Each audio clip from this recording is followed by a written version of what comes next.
Hello, सर्वांना क्रांतिकारक जय भीम जय शिवराय. जोरात बोला, जय भीम जय शिवराय. विश्वाला कल्याणकारी तथागतांचा जन्म, विश्वाला सुखकारक तथागतांचा धम्म आणि विश्वाला आदर्शवत तथागतांचा संघ, विश्व कल्याणकारी सम्यक संबुद्ध तथागत भगवान गौतम बुद्ध. अंधारम युगात काव्यरूपी प्रकाश किरण पेरून मानवी जीवनात जनजागृती निर्माण करणारे काव्याचे थोर काव्य संग्रही संत कबीर. अज्ञानाच्या वाळवंटात शिक्षणाची हिरवळ निर्माण करून या देशातील तमाम शूद्रांना ज्ञानाचं, समतेचं आणि बंधुत्वाचं ज्ञानामृत पाजणारे क्रांतीचे थोर उगते क्रांतिकारक महात्मा ज्योतिबा फुले. प्रकांड पंडित, विद्वत्तेचा मेरुमणी, विचारांचा धगधगा ज्वालामुखी आणि जगातील सर्वात मोठी लोकशाही असलेल्या भारत देशाची राज्यघटना, स्वातंत्र्य, समता आणि बंधुता या तत्व प्रणालीच्या आधारावर लिहिणारे विश्वभूषण बोधिसत्व ज्ञानाचे महासागर डॉक्टर बाबासाहेब आंबेडकर. शिक्षणाच्या दिव्य ज्योतीच्या ज्योतीने घराघरात पेटवल्या ज्ञानाच्या वाती आणि त्याच वातीने इथे स्त्री युगात घडली क्रांती. त्या क्रांतीच्या थोर नायिका माता सावित्रीबाई फुले. दिनदुबळ्यांची माऊली, महासूर्याची सावली, नवकोटीच्याही माता रमाई. अंजीच्या कुशीतून स्वराज्य जन्माला आलं ती राजमाता जिजाऊ. आणि ज्या वारसदाराने हे देखणं स्वप्न लिहिलं, या पार पाडलं ते राजा छत्रपती शिवाजी महाराज. या सर्व महान मानवांच्या, महान मातांच्या विचारांना, त्यांच्या त्यागांना प्रथमतः विनम्र अभिवादन. नारायण नागू पाटील नाना प्रतिष्ठान आयोजित सुकापूर फेस्टिवल 2019 या कार्यक्रमाच्या माध्यमातून विचार मंचावर उपस्थित सर्व सन्माननीय प्रमुख पाहुणे, या कार्यक्रमाचे आयोजक माननीय श्री प्रकाश मधुकर भगत, माननीय श्री पांडुरंग सखाराम केणी, माननीय श्री एकनाथ रघुनाथ भोपी आणि समस्त सुकापूर फेस्टिवल मध्ये उपस्थित असलेल्या सर्व माझ्या माता बंधू भगिनींना पुन्हा एकदा माझा सन्मानाचा जय भीम आणि जय शिवराय. खरं तर मला इथं बोलावलं, जे आमचे आरेकर बंधू आहेत त्यांचं मी प्रथमतः आभार व्यक्त करतो की माझ्यासारख्या चळवळीत काम करणाऱ्या एका नवख्या तरुणाला इथं बोलावलं आणि या बाबासाहेबांच्या जीवनावर विचार मांडण्याचं मला जे अधिकार प्राप्त करून दिले त्याबद्दल मी आमच्या आरेकर ताई आणि आमच्या आरेकर भाऊ यांचं मी प्रथमतः आभार व्यक्त करतो.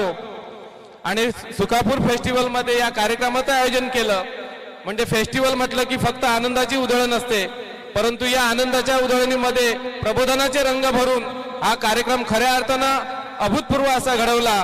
त्या या कार्यक्रमाचे आयोजक आदरणीय पांडुरंग सखाराम केणी आणि भोपी सर यांना पुन्हा एकदा मी धन्यवाद देतो.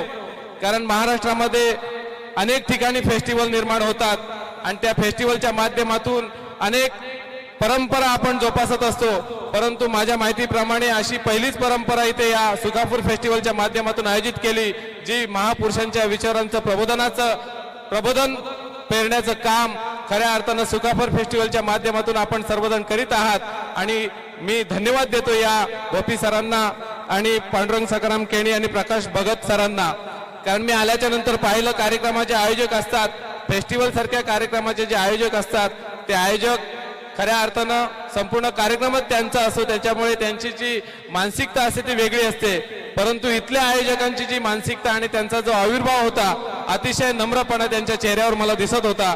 आणि मला अभिमान वाटतो की अशा कार्यक्रमामध्ये माझ्यासारखा एक नवखा तरुण आला आणि महामानव डॉक्टर बाबासाहेब आंबेडकरांचेच विचार आणि क्रांतिकारक वासुदेव बळवंत फडके यांचे विचार माझ्या अगोदर धडाडती तोप विवेक भोपी यांनी सुंदर असं व्याख्यान आपल्या समोर सादर केलंय आणि खऱ्या अर्थानं या कार्यक्रमामध्ये रंगत भरली. आणि पुन्हा एकदा डॉक्टर बाबासाहेब आंबेडकरांचे विचार मांडण्याचं काम माझ्यासारख्या एका छोट्या तरुणाला, आजचे जे दोन्ही वक्ते म्हणजे आम्हाला बोलावलं ते दोन्ही तरुण वक्ते आणि या आयोजकांना मी धन्यवाद देईन.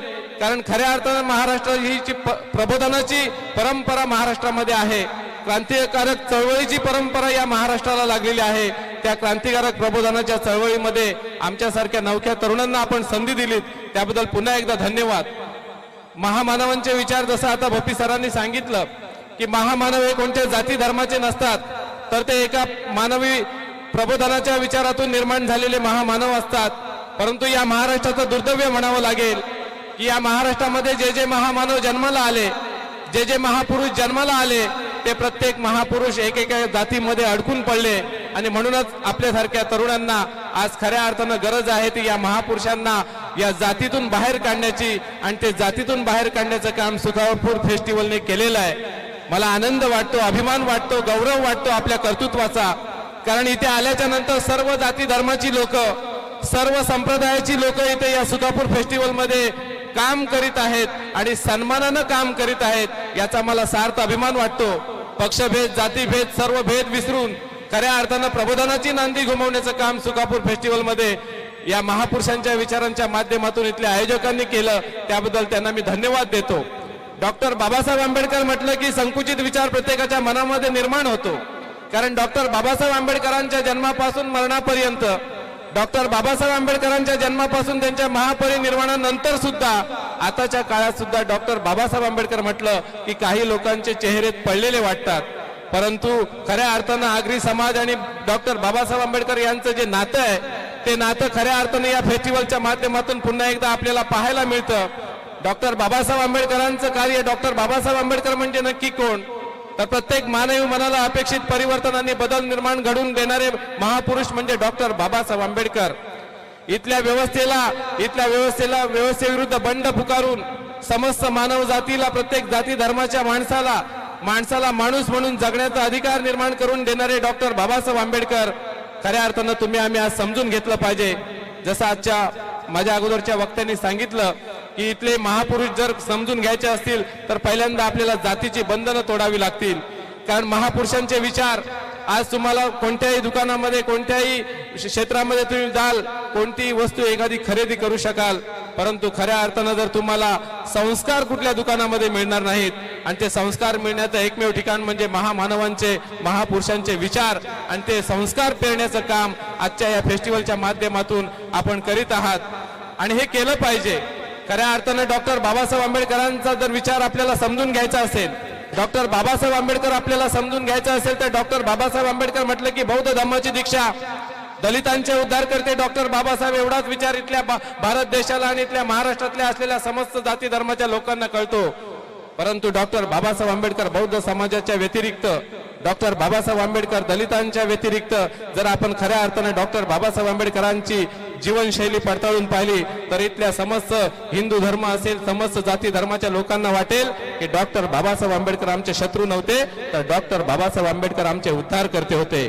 डॉक्टर बाबासाहेब आंबेडकरांच्या महापरिनिर्वाणाच्या नंतर 7 डिसेंबर 1956 प्रल्हाद केशव अत्रे डॉक्टर बाबासाहेब आंबेडकरांना अभिवादन करताना म्हणतात की डॉक्टर बाबासाहेब आंबेडकरांचं कार्य जर आपल्याला समजून घ्यायचं असेल, डॉक्टर बाबासाहेब आंबेडकरांच्या प्रत्येक जीवनाचा, प्रत्येक पैलूचा जर इथल्या प्रत्येक माणसानं उलगडा केला तर खऱ्या अर्थानं डॉक्टर बाबासाहेब आंबेडकर हे हिंदू धर्माचे शत्रू नव्हते, तर हिंदू धर्माचे उद्धार करते होते.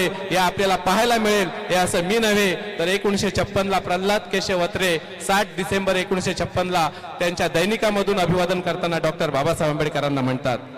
डॉक्टर बाबासाहेब आंबेडकरांच्या या क्रांतिकारक विचाराने, डॉक्टर बाबासाहेब आंबेडकरांच्या क्रांतिकारक विचाराने समस्त मानव जातीला, समस्त स्त्रियांना आणि समस्त जाती धर्माच्या लोकांना गुलामीच्या बंडातून बाहेर काढलं, या पारतंत्र्यातून बाहेर काढलं. डॉक्टर बाबासाहेब आंबेडकरांनी उपेक्षित समाजाच्या, वंचित घटकाच्या संकुचित विचारांना समस्त जगभर पसरवण्याचं काम करणारे महामानव म्हणजे डॉक्टर बाबासाहेब आंबेडकर. आणि या डॉक्टर बाबासाहेब आंबेडकरांनी समस्त जाती धर्माची बंधनं तोडून, त्यांचं कार्य कोणत्या जाती धर्मासाठी नव्हतं, त्यांचं कार्य कोणत्या एका जाती धर्मासाठी नव्हतं, तर त्यांचं कार्य हे मानवतेचं कार्य होतं. आणि म्हणून डॉक्टर बाबासाहेब आंबेडकर म्हणजे, मी नेहमीच जातो तिथे सांगतो की डॉक्टर बाबासाहेब आंबेडकर हे विषय म्हणजे समानतेचं हिमालय होतं, मानवतेचं हिमालय होतं.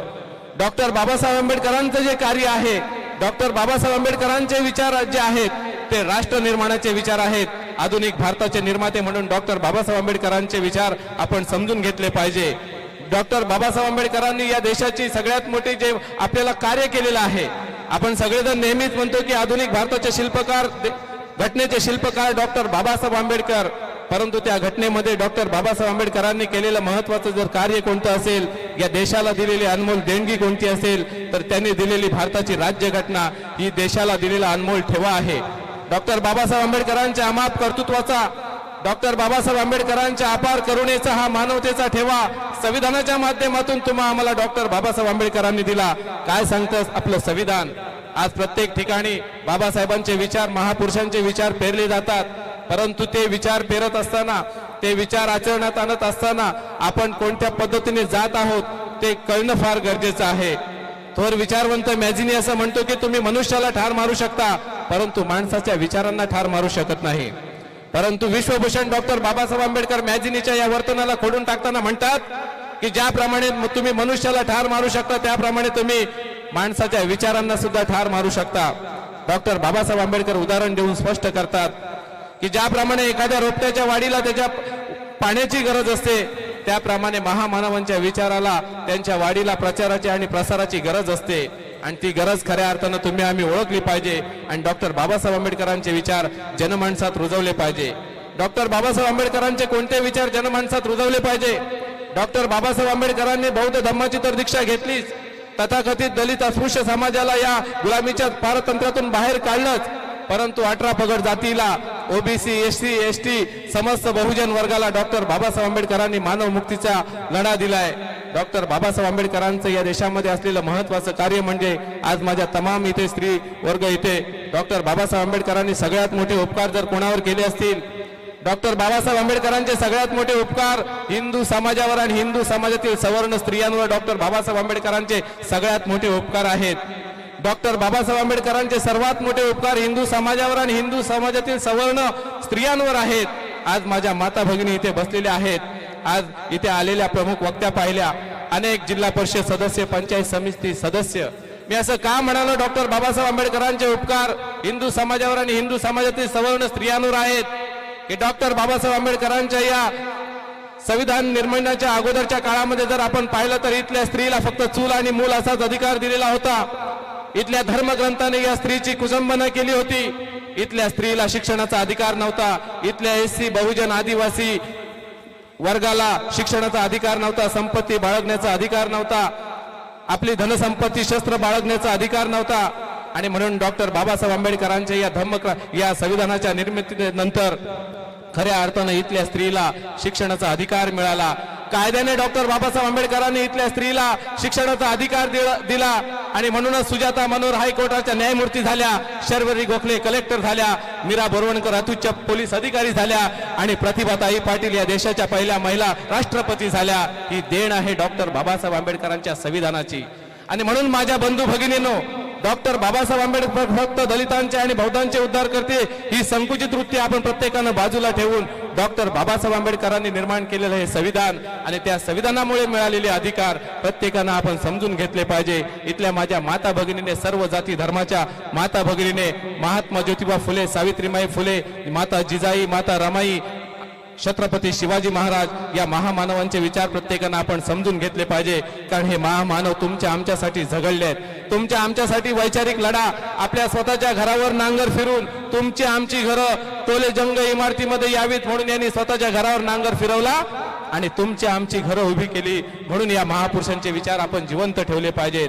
आमच्या माता भगिनी, किती माता भगिनींना माहीत असेल, किती माझ्या माता भगिनी आज कलेक्टर झाल्या, किती माझ्या माता भगिनी IPS अधिकारी झाल्या. बोलतात का हो महात्मा फुलेंना थँक्स महात्मा फुले? किती माझ्या आया बहिणी बोलतात थँक्स डॉक्टर बाबासाहेब आंबेडकर? किती माझ्या आया बहिणी म्हणतात थँक्स माता रमाई, माता सावित्रीबाई फुले, माता जिजाई? माझ्या माता भगिनींनो, मला कोणावर टीका करण्याची हेतू नाही, परंतु प्रामाणिकपणाने सांगतो, आज तुम्ही आयुष आरामात जीवन जगता, आज तुम्ही पैठण्या कांजीवरम साड्या नेसता, आज तुम्ही दाग दागिने नटता. याच्या मागे सर्व पुण्याई आहे ती महामानवांची, डॉक्टर बाबासाहेब आंबेडकरांची, महात्मा ज्योतिबा फुलेंची, छत्रपती शिवाजी महाराजांची, माता रमाईची, माता सावित्रीमाईची, माता जिजाईंची, या सर्व महामानवांनी केलेल्या मानवतेच्या लढ्यामुळं आज तुम्ही सुखा समाधान जगता. मी तुम्हाला एक साधा प्रश्न विचारतो. इथल्या प्रत्येक माझ्या माता भगिनीला, इथल्या प्रत्येक माझ्या तरुणाला असं वाटतं की आम्ही शिकलो, आम्ही कष्ट केले, आमच्या वडिलांनी शिकवलं. तुम्ही स्वतःला प्रश्न विचारा, तुमचा पूर्वज का शिकला नाही? जर तुमच्यामध्ये एवढीच ताकद होती तर आपला पूर्वज का शिकला नाही?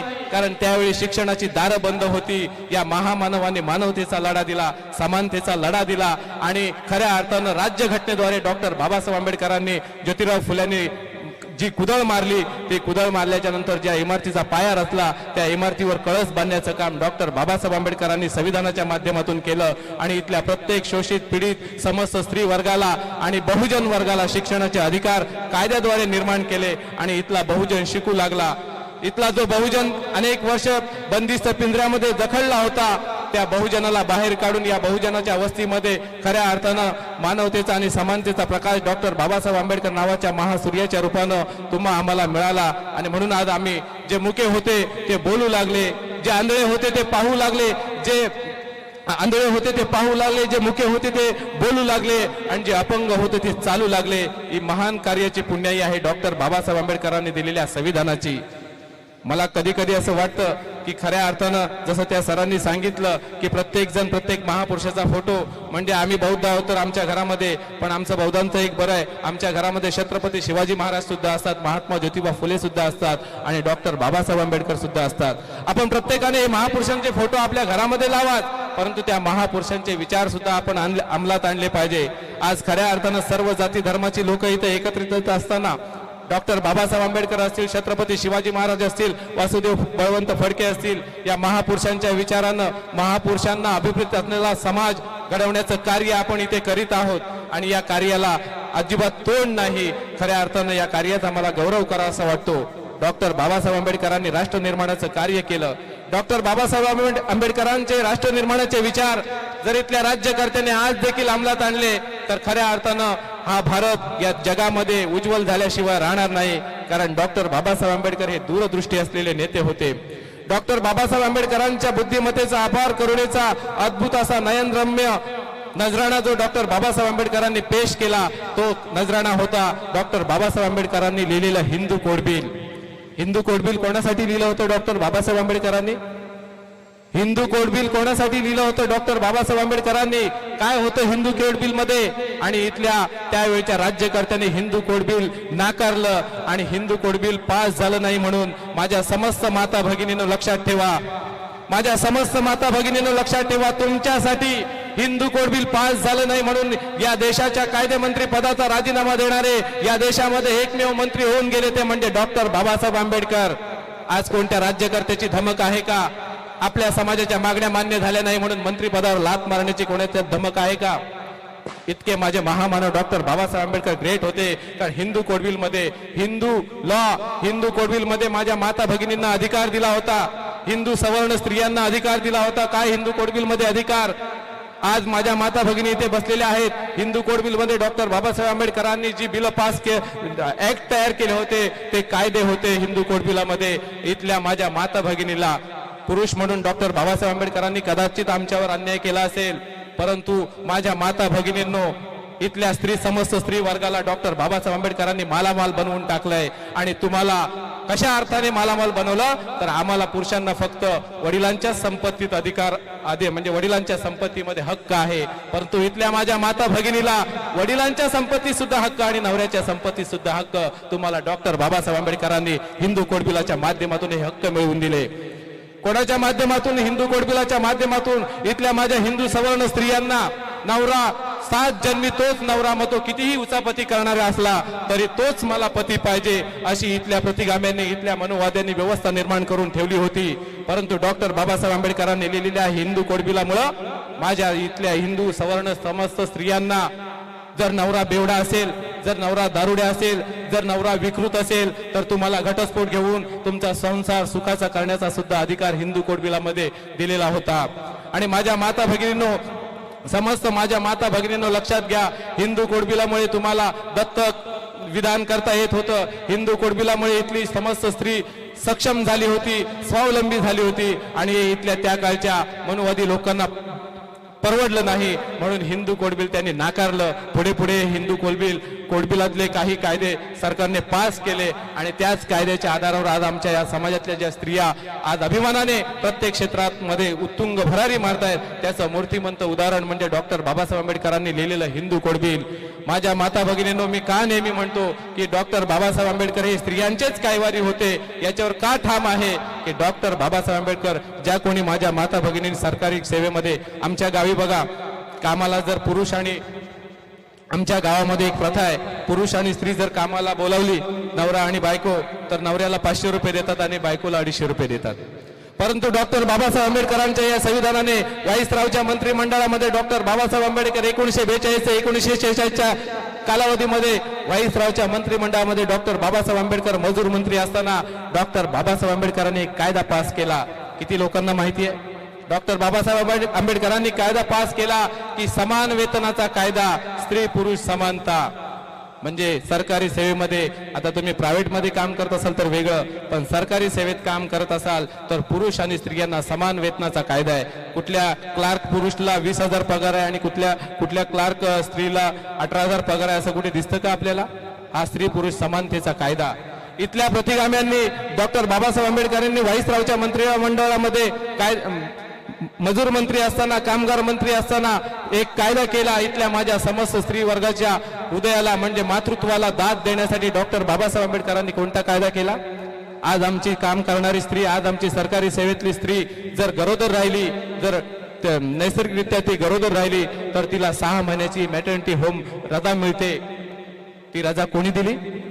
डॉक्टर बाबासाहेब आंबेडकरांनी 1942 ला मजूर मंत्री असताना कायदा केला आणि इथल्या समस्त स्त्री वर्गाला, त्यावेळच्या कोळसा खाणीतल्या काम करणाऱ्या स्त्रियांना डिलिव्हरी म्हणजे बाळंतपणामध्ये 6 महिन्याची रजा दिली. आणि नुसती रजा दिली नाही तर भर पगारी रजा दिली. माझ्या माता भगिनींनो, किती महिलांना हे माहीत आहे आणि किती माझ्या महिला डॉक्टर बाबासाहेब आंबेडकरांना धन्यवाद देतात.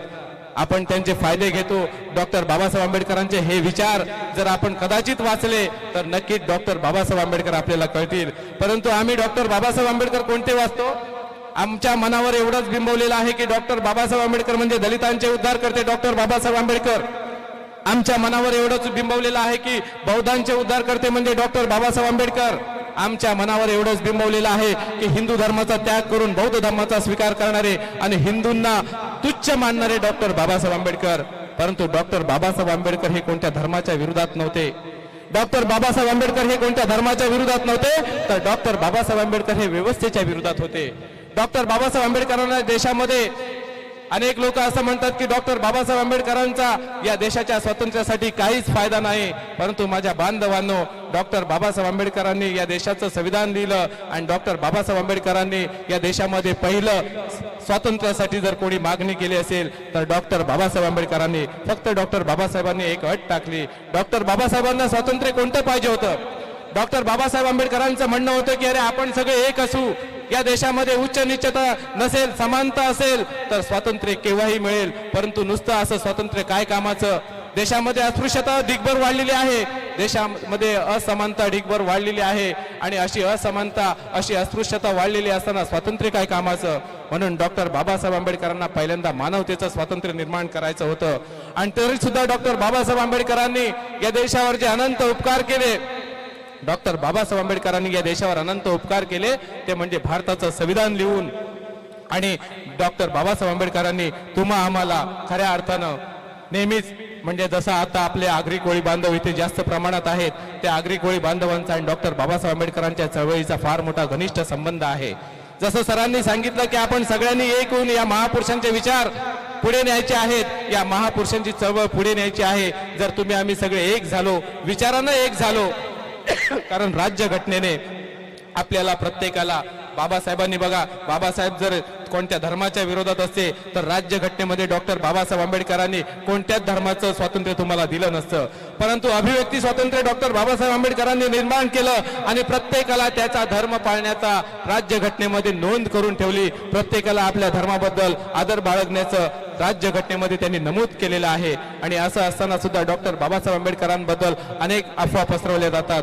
डॉक्टर बाबासाहेब आंबेडकरांनी या देशामध्ये सगळ्यात मोठी जी देण दिलेली आहे, असं म्हटलं जातं की राणीच्या पोटातून राजा जन्माला येतो. वाटतं ना, म्हणजे राणीच्या पोटातून राजा जन्माला येतो, परंतु या भारत देशाचा राजा मतदारांच्या पेटीतून जन्माला येतो आणि ते मतदारांच्या पेटीतून जन्माला आणणारा महामानव डॉक्टर बाबासाहेब आंबेडकर होते. कारण डॉक्टर बाबासाहेब आंबेडकरांनी ज्यावेळी सायमन ब्युरो कमिशन भारतामध्ये आलं, सायमन ब्युरो कमिशनला संसदीय प्रशासन प्रणाली या देशामध्ये राबवायची, स्वातंत्र्य द्यायचं निश्चित झालं होतं.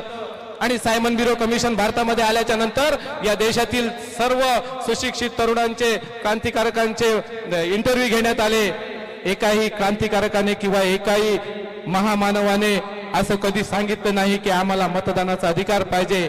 मुस्लिम लीगच्या कार्यकर्त्यांनी सांगितलं की मतदानाचा अधिकार पाहिजे, परंतु मतदान अधिकार कोणाला देता येईल? तर या देशामध्ये जो शेतसारा भरेल, जो इन्कम टॅक्स भरेल, जो फक्त इन्कम टॅक्स भरेल, शेतसारा भरेल आणि जो मॅट्रिक पास होईल त्यालाच मतदान करता येईल असं महात्मा गांधींनी आणि मुस्लिम लीगच्या कार्यकर्त्यांनी सांगितलं. परंतु महामानव डॉक्टर बाबासाहेब आंबेडकर सेंट कॉलेजमध्ये प्राध्यापकाची नोकरी करीत असताना डॉक्टर बाबासाहेब आंबेडकरांना कळलं की सायमन ब्युरो कमिशन भारताची संसदीय प्रणाली निर्माण करण्यासाठी भारतात आलेली आहे. आणि त्यावेळी डॉक्टर बाबासाहेब आंबेडकर प्राध्यापकाची नोकरी सोडून त्या सायमन ब्युरो कमिशनच्या समोर आपली साक्ष देतात आणि डॉक्टर बाबासाहेब आंबेडकर पहिल्यांदा आपली मागणी मान्य करतात.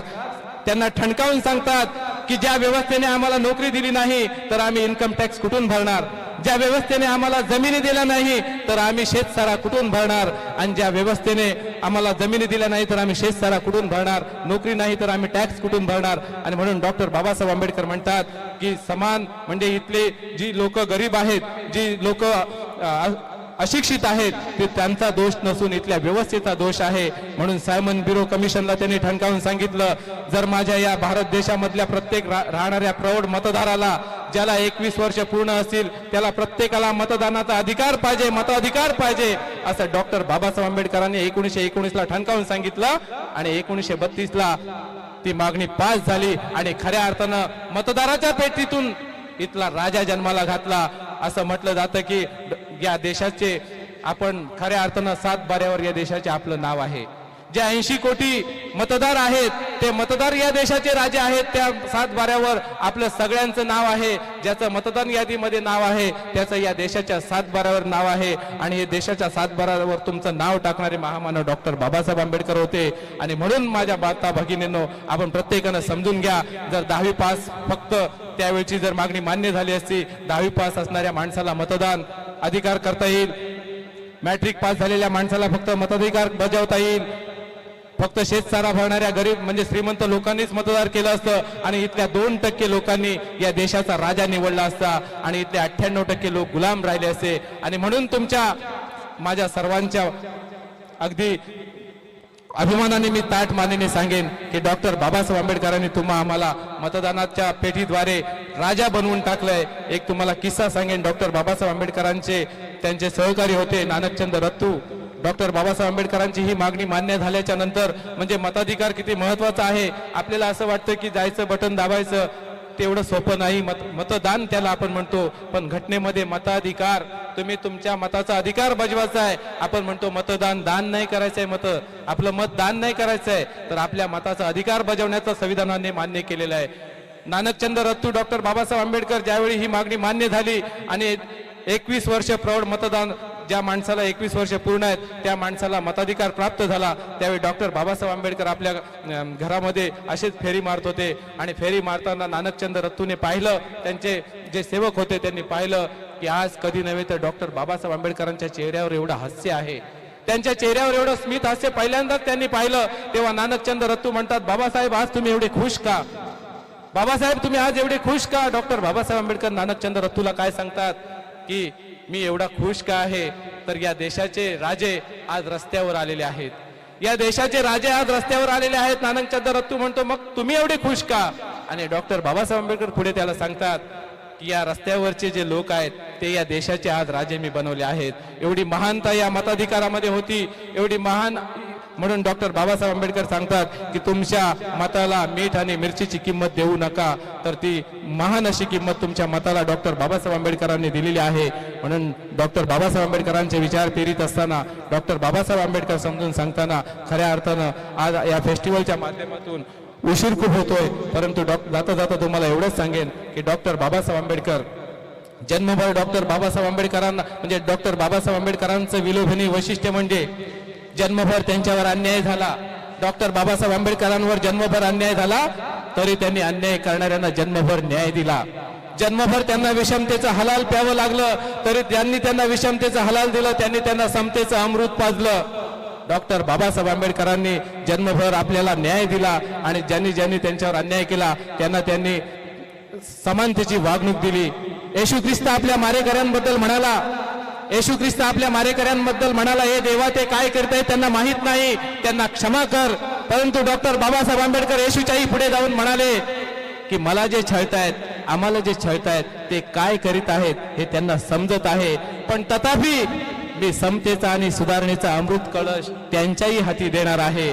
आणि डॉक्टर बाबासाहेब आंबेडकरांनी राज्यघटना लिहिताना कोणत्याच जाती धर्मावर कोणत्याच जाती धर्माची कुचंबना न करता सगळ्यांना समान अधिकार दिला आणि समतेचा आणि मानवतेचा हा अमृत कलश प्रत्येकाच्या हातामध्ये देऊन डॉक्टर बाबासाहेब आंबेडकर गेलेले आहेत. आणि म्हणून माझ्या माता भगिनींनो, जास्त प्रमाणामध्ये इथे माझ्या माता भगिनी आहेत, मी पुन्हा एकदा तुम्हाला सांगेन की डॉक्टर बाबासाहेब आंबेडकरांचे हे विचार अंमलात आणीत असताना महामानव डॉक्टर बाबासाहेब आंबेडकर आपण समजून घेतले पाहिजे आणि त्या विषयाने आपण जीवन जगलं पाहिजे. आज देशामध्ये परिस्थिती फार बिकट आहे. आज देशामध्ये दोन प्रकारची माणसं आहेत. या देशामध्ये आज दोन प्रकारची व्यवस्था इथे नांदत आहे. एक म्हणजे भडकवणारे आणि दुसरे म्हणजे भडकणारे. आमचा पोरगा खूप शिकलाय. आमचा पोरगा एक पोरगा होता, खूप शिकला, सुंदर शिकलाय. मी एकदा त्याला पाहिलं गाड्या फोडताना पोलीस आले, कोर्टात घेऊन गेले, त्याच्यावर कोर्टाची केस झाली, शिक्षण संपलं, करिअर बाद झालं. आता कोर्टाच्या वाऱ्या सुरू झाल्या. मी त्याला विचारलं, का असं केलास? नंतर कळलं की त्याला कोणीतरी कुणाच्या विरोधात भडकावलं होतं. या देशामध्ये भडकावणारे जास्त आहेत आणि भडकावणारे कमी आहेत आणि भडकणारे जास्त आहेत. भडकावणाऱ्यांची पोरं स्टडी रूम मध्ये शिकतायत आणि भडकणाऱ्यांची पोरं कस्टडी रूम मध्ये आहेत. भडकावणारे विमानतळावर उतरतात आणि भडकणारे गर्दीमध्ये घोषणा देतात. म्हणून माझ्या तरुण बांधवांनो, डॉक्टर बाबासाहेब आंबेडकरांचा एक संदेश तुम्हाला जाता जाता देतो आणि माझं लांबलेलं भाषण संपवतो. डॉक्टर बाबासाहेब आंबेडकर तरुणांना काय सांगतात? महात्मा फुले ज्योतिराव असं म्हणतात की तरुणांचे हात हे उगारण्यासाठी नसतात तर उद्धारण्यासाठी असतात. परंतु आजचा तरुण आम्हाला कुठे दिसतोय? आजचा तरुण, आज आमचा कॉलेज शिकलेला तरुण डॉक्टर बाबासाहेब आंबेडकरांना, शाहू महाराजांसारखा मातलेल्या रेड्याला टक्कर देणारा तरुण अपेक्षित होता. परंतु आजचा आमचा तरुण, कॉलेजचा तरुण, तोंडामध्ये सिगारेट आणि हातात एखादी महागडा मोबाईल, अशी आमच्या आजच्या तरुणाची ओळख आहे. परंतु खऱ्या अर्थानं डॉक्टर बाबासाहेब आंबेडकरांनी तरुणांना एक फार मोठा उपदेश केला आहे. 12 डिसेंबर 1955 मिलिंद महाविद्यालय औरंगाबादमध्ये डॉक्टर बाबासाहेब आंबेडकर आपल्या समाजातील नवे समस्त तरुणांना एक उपदेश करतात. डॉक्टर बाबासाहेब आंबेडकर एक कथा सांगतात. त्या तरुण आपल्या विद्यार्थ्यांना डॉक्टर बाबासाहेब आंबेडकर म्हणतात की डॉक्टर पिकविक आणि त्याचे 2-4 भिडू होते.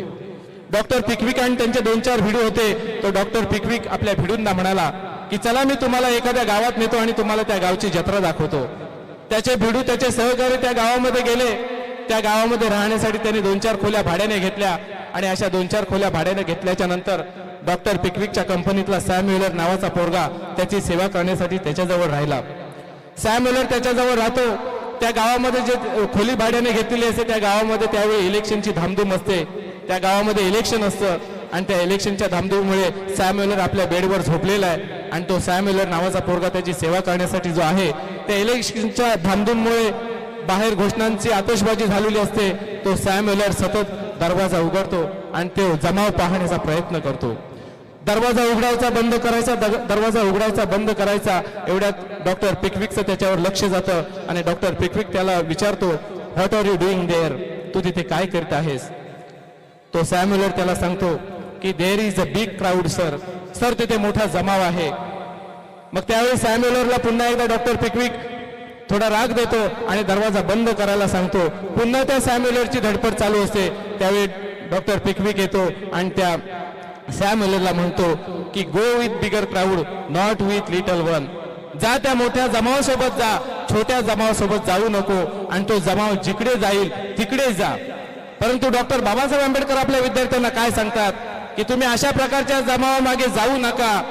विद्या, प्रज्ञा, शील, करुणा, मैत्री या पंचतत्वाच्या आधाराने तुम्ही आपलं जीवन जगलं पाहिजे आणि हे जीवन जगताना निष्ठा आणि स्वाभिमान ठेवून आपलं जीवन जगलं पाहिजे. म्हणून माझ्या तरुण बांधवांनो, कोणाचीही नादी लागू नका. आपलं जे सोन्यासारखं जीवन आहे ते आपल्या खऱ्या अर्थानं आपल्या आईवडिलांनी आपल्याला जन्म दिलाय. तो जन्म या महापुरुषांच्या विचारांचं सार्थक करण्यासाठी, आपण आत्मसात करण्यासाठी हा जन्म आपण समर्पित केला पाहिजे. पुन्हा एकदा या फेस्टिवलच्या माध्यमातून डॉक्टर बाबासाहेब आंबेडकरांना अभिवादन करताना एवढंच म्हणेन, विदर्भातला एक कवी असं म्हणतो की जेथे अन्याय, अत्याचार, दास्य आणि विषमतेची पूजा होते, जेथे अन्याय, अत्याचार, दास्य आणि विषमतेची पूजा होते, अन्यायाला न्यायाची प्रतिष्ठा प्राप्त होते, काळोखाच्या साम्राज्यात गरुडांना गुरुवार्थ महत्व प्राप्त होतं, तेथे डॉक्टर बाबासाहेब आंबेडकरांसारखा महासूर्य जन्मास येतो. डॉक्टर बाबासाहेब आंबेडकरांचा महास्वर्गीय जन्मास येतो. बाबासाहेबांना अभिवादन करताना एवढंच म्हणेन की भीम माझे सुख भीम माझा लढा, भीम माझे सुख भीम माझा लढा, फुलविला मला ज्ञानी याचा, माझी या जीवाचा भीम शिल्पकार, दिधला आकार माणसाचा, दिधला आकार माणसाचा, माणसाला माणुसकी बहाल करणारा निर्धार तू, माणसाला माणुसकी बहाल करणारा निर्धार तू, अन्याय अत्याचाराविरुद्धचा संविधानिक प्रहार तू, कोणी मानो अथवा ना मानो भीमराया, कोणी मानो अथवा ना मानो भीमराया, उपेक्षित घटकांचाच नव्हे तर संपूर्ण भारतवर्षाचा आधार तू, संपूर्ण भारतवर्षाचा आधार तू. सर्वांना पुन्हा एकदा धन्यवाद देतो. या फेस्टिवलमध्ये तुम्ही माझे 4 शब्द ऐकून घेतलात आणि रंगांच्या उधळणीबरोबर प्रबोधनाचा सुद्धा रंग उधळलात, त्याबद्दल आयोजकांचे सुद्धा आभार व्यक्त करतो आणि इथेच थांबतो. नवोदय, जय भीम, जय भारत, जय शिवराय, जय संविधान.